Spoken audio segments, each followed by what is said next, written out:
The generic geriatric cyclist. Episode 16, On the Road Again. It's June now, a new month and a new start. Leave me alone, Murphy, and your stupid law. I'm back. My asthmatic bronchitis is cured. My main bike is out of the shop. I had a bike fitting and my back pain is gone. I'm on the road again. In acts of faith, I signed up for a metric century in August and a regular century in October. So join me, it's time to hit the road. If I ride straight out of my driveway, my options are pretty limited. I can't go east without going straight into the Hudson River. I can't go west without going through a mile or so of heavy traffic. Same thing for south, except that it's 2 miles of traffic. Due north is my best option. That gives me 3 miles of very flat terrain along the river, a perfect warm-up before going west into hillier terrain. Also, seeing the river while riding my bike never gets old for me. The seawall was breached by Hurricane Sandy, and some of these homes were flooded. Several were reconstructed on stilts.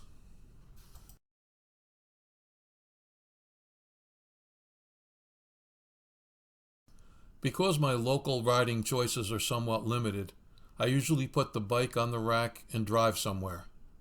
This is the Heritage Trail, about 40 minutes north of my home.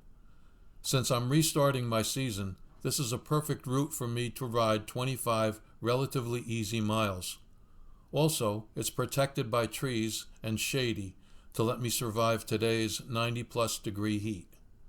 The trail is along the former route of a milk train that used to supply New York City from upstate dairy farms. A big bonus of this ride is a fantastic Israeli restaurant, Allen's Falafel, near where I parked the car, a perfect lunch stop after a morning ride.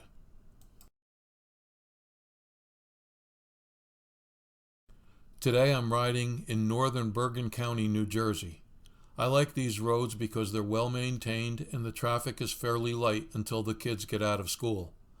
Over the years I've been able to stitch together routes of varying lengths.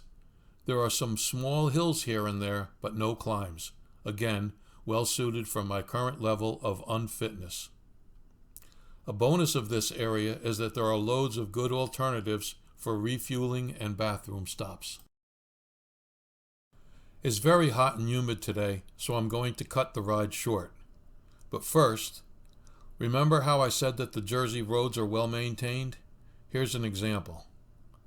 I know I'm home when my bike's bouncing all over the road.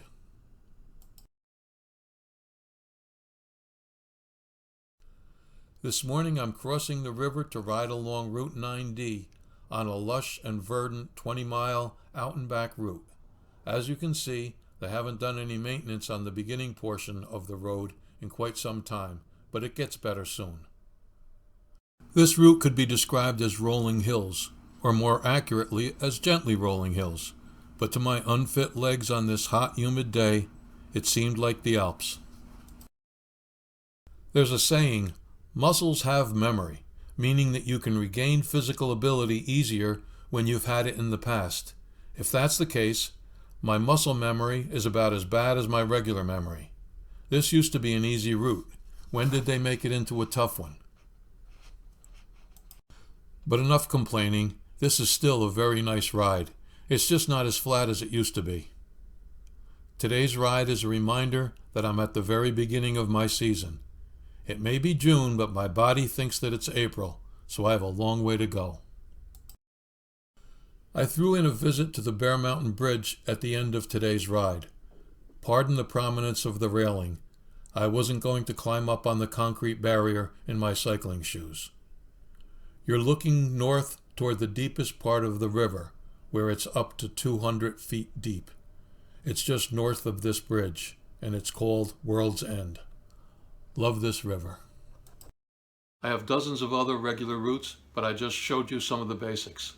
I hope to be able to come back and show you a few more places, some of which are a little bit more exotic than the ones I showed you today. So long for now, and I hope to see you again soon. Bye-bye.